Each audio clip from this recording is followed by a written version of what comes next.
Hello my friends, welcome you all. So टिस्नेट 2023 expected cut of क्या होने वाला है गाइस, रिजल्ट कब आने वाला है? So as per the data the previous year record, okay, टिस्नेट का जो रिजल्ट आउट हुआ था guys, that was on 23rd of March, right. So इस बार भी मैं एक्सपेक्ट करता हूं कि 20 मार्च से 25 ऑफ मार्च आपका जो रिजल्ट है वो आ सकता है।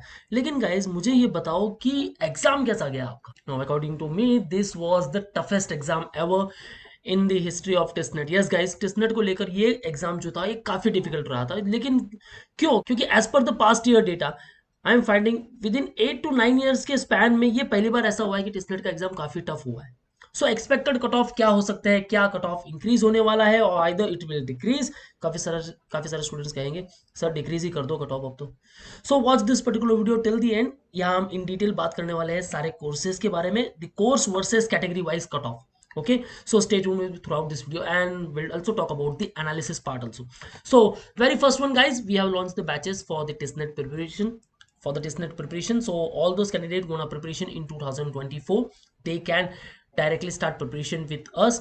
Here you will get preparation for TISPAT, TISMAT if they include. Otherwise you will get preparation for the OPI, the extempore part and the personal interview. Guys 50% जो आपका काम है वो हो गया with respect to the TISNET. Now remaining 50% that is the OPI.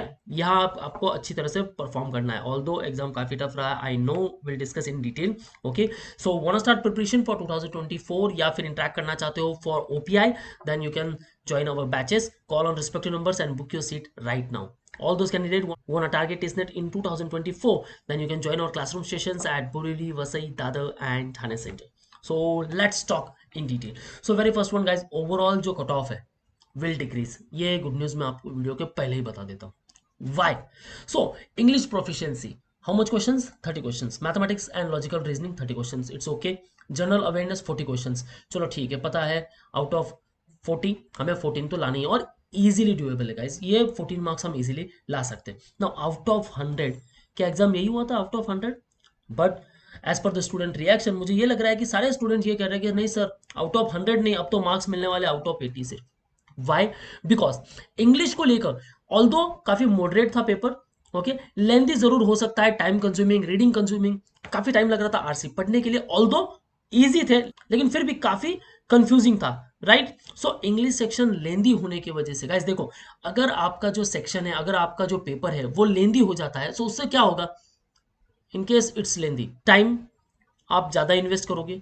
If you confuse, again आप questions पर आओगे, क्वेश्चन पर जंप करोगे, क्या ऑप्शन आपके राइट है या नहीं है। और सेम होता है जब कहीं आपका रॉन्ग क्वेश्चन आ जाए, और इस बार 2 रॉन्ग क्वेश्चन जरूर आए, मैं बात करूंगा। Okay, mathematics and logical reasoning इस पर्टिकुलर सेक्शन में 2 क्वेश्चन थे जो आपके रॉन्ग आए थे, ठीक है। अब इन रॉन्ग क्वेश्चन पे भी आपने क्या किया? देखो आपके जो ऑप्शन है आप ट्राई करते हो। देखो जब भी कोई ऑप्शन होता है ना ऐसा, none of the above, okay, like first में कोई ऑप्शन है XYZ ABC PQR, okay, fourth option आ गया नन ऑफ द अबव, तो स्टूडेंट वापस सोचता है यार कहीं मेरा ऑप्शन 2 तो राइट नहीं है, ऑप्शन 3 तो राइट नहीं है, या फिर फर्स्ट वाला तो राइट नहीं है।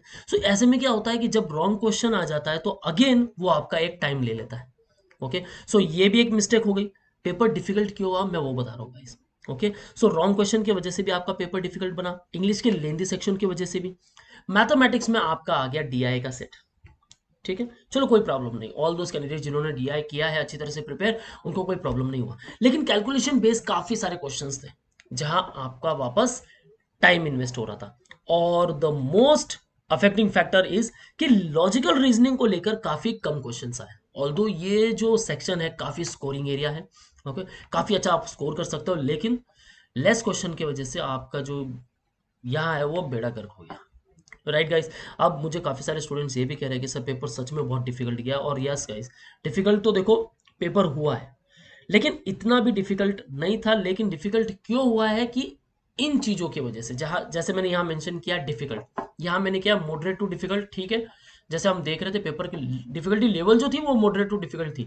लेकिन again general awareness, last year जहां करंट अफेयर के सेक्शन में सबसे ज्यादा क्वेश्चंस आए थे, इस बार स्टैटिक जीके को लेकर सबसे ज्यादा क्वेश्चंस आए, और ऐसे क्वेश्चंस आए जिनके स्टूडेंट आंसर नहीं कर पाए। अगेन करंट अफेयर को लेकर जो एक्सपेक्टेड क्वेश्चंस थे उसमें भी थोड़ी सी कमी आई।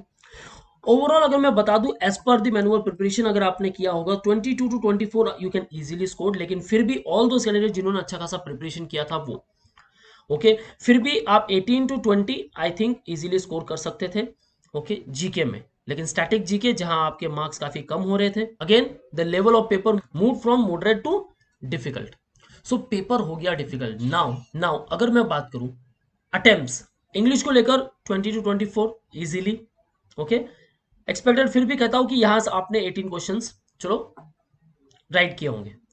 मैथमेटिक्स एंड लॉजिकल रीजनिंग काफी कम सेक्शन था, ठीक है 16 to 18 okay and general awareness static GK marks खा गया, करंट अफेयर्स भी मार्क्स खा गया 18 टू 20, यहां मैं पकड़ के चलता हूं। फिर भी आपका जो एवरेज स्कोर है 60 टू 68 यहां तक आना चाहिए to get call from the HRM and ODCL programme. भाई जो प्रिपरेशन किया ही है तो कॉल तो आना ही चाहिए। नाउ यहां आपका हुआ है ओनली 50% प्रिपरेशन, रेस्ट 50% जहां 30% वेटेज होगा आपके पीआई के लिए एंड 20% वेटेज होने वाला है आपके एक्सटेम्परी के लिए।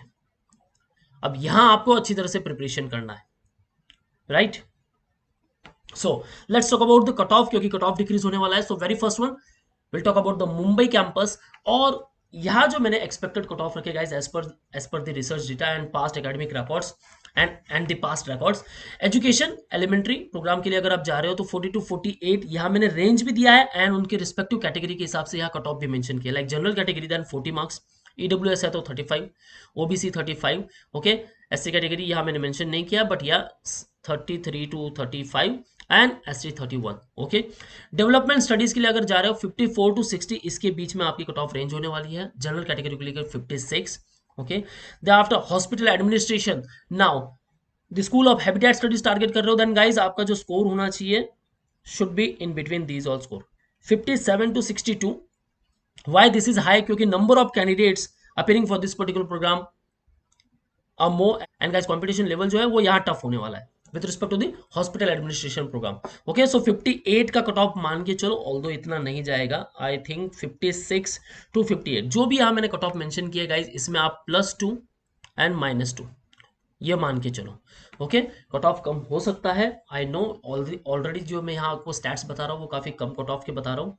अगर प्रीवियस ईयर की आप फ्लैट देखोगे यहाँ कट ऑफ थोड़े हाई जरूर हुए थे। एचआर और ओडीसीएल को लेकर भी बताने वाला हूँ, don't worry at all.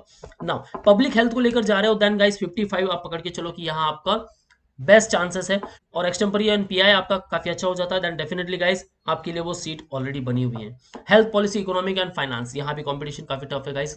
Guys placement stats काफी अमेजिंग है, आरओआई बेस दे रहा है और ये प्रोग्राम फ्लैगशिप प्रोग्राम्स की तरफ बढ़ रहे हैं, राइट। सो जहां टीएसएस जाना जाता था सिर्फ एचआरएम के लिए, नाउ काफी अच्छे अच्छे प्रोग्राम्स है like all the health care sector के programme okay, environmental climate change and sustainability studies काफी अच्छे प्रोग्राम्स है लाइक 55 आप यहां भी मान सकते हो okay. Health policy economic and finance जहां मैं बता रहा हूँ 54 का कट ऑफ आपको मान के चलना है एंड सोशल एपिडेमोलॉजी 51, लेकिन मेरे ख्याल से 48 तक जा सकता है। Now next one human resource management and labour relations, guys यहां जो कट ऑफ है लास्ट ईयर की अगर मैं बात करूं अराउंड 68 रह चुका था ओके, एंड इस बार जो है ये आपका 63 तक जाने वाला है ओके। 61 टू 73 ये मैंने रेंज बताई है। नाउ गाइस देखो पेपर आपका डिफिकल्ट जरूर हुआ है, कट ऑफ कम होने वाला है, लेकिन अगर मैं बता दूं as we discuss over here कि आपने कुछ क्वेश्चंस अटेम्प्ट किए फिर भी 60 टू 68 रिमेनिंग क्वेश्चंस ऑब्वियसली तुक्का तो लगाया ही होगा। नाउ एज पर दिस तुक्का स्ट्रेटेजी ओके, हो सकता है कि एटलीस्ट 20 क्वेश्चंस में से फॉर्चुनेटली अगर आपका लक अच्छा है 5 टू 6 राइट भी आ जाए, रिमेनिंग रॉन्ग भी हो जाए, नेगेटिव मार्किंग तो नहीं है, देन इस चीज का आपको फायदा मिलने ही वाला है। तो हो सकता है कि जिन सारे कैंडिडेट ने तुक्का भी लगाया है वो राइट भी हुए तो कट ऑफ वापस थोड़ा तो बढ़ ही सकता है, या फिर आपके मार्क्स भी वैसे आ ही सकते हैं कि आप क्रैक कर जाए। ये बातें आपको ध्यान में रखनी है ओके। सो जो कट ऑफ है 63 ह्यूमन रिसोर्स मैनेजमेंट मान के चलो, लेकिन फिर भी मैंने जैसे बताया आपको +2 एंड -2 ये भी ध्यान में रखो okay. Labour studies and practice 58 with respect to general category, analytics को लेकर 58 काफी अच्छा प्रोग्राम है। ओडीसीएल टफ है गाइस, कंपटीशन है यहाँ 60। सोशल एंटरप्रेन्योरशिप 55, लेकिन मैं मानता हूँ कि 53 हो सकता है okay. Moving further library information science 42 47, 42 का कट ऑफ हो सकता है। Community organisation and development practice CODP काफी अच्छा प्रोग्राम है, 48 to 50 का जो कट ऑफ है वो मान के चलो यहाँ। Okay, these all are the respective programs from the School of Social Work from Mumbai. And now with respect to the Hyderabad, okay, so Hyderabad के लिए बेस्ट प्रोग्राम कौन सा है गाइस? Development studies. ओके, इसके लिए जा सकते हो आप by scoring 52 marks out of 100। Okay, लेकिन फिर भी बता दो गाइस 50 मान के चलो। ओके, तो after you can also target public policy and governance, काफी अच्छा प्रोग्राम है, 51 का कट ऑफ रहता है यार। रिस्पेक्टिव कट ऑफ आपको देख लेना है guys as per your respective category. Okay, and now it's time for Tuljapur. And Tuljapur को लेकर जो फ्लैगशिप प्रोग्राम है that is social work in rural development, 40 to 48 के रेंज में कट ऑफ रहने वाला है। I think it will be 40 क्योंकि पेपर काफी टफ रह चुका है।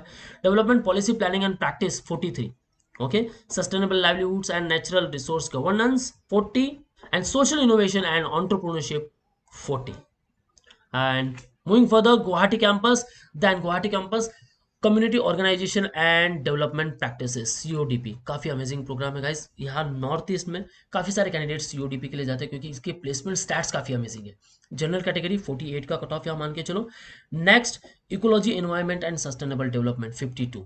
Yes guys, so these all are the respective cut off. I hope आपको कुछ राहत मिल चुकी होगी कि यहाँ कट ऑफ अगर कम हो रहा है तो अपने रिस्पेक्टिव कैटेगरी से यहाँ आपको कट ऑफ मैच कर लेना है गाइस। देखो तुक्का आपने लगाया ही है, हो सकता है, आशा मत छोड़ो, ये मान के चलो कि यस हमारे चांसेस अभी भी है। और हाँ, जैसे कि मैं बता दूं, आपने 50% जो रेस है वो तो क्रॉस कर लिया है। Now you have to prepare for the 50%। okay, and it is about the selection process criteria, the personal interview and the extemporary part, right?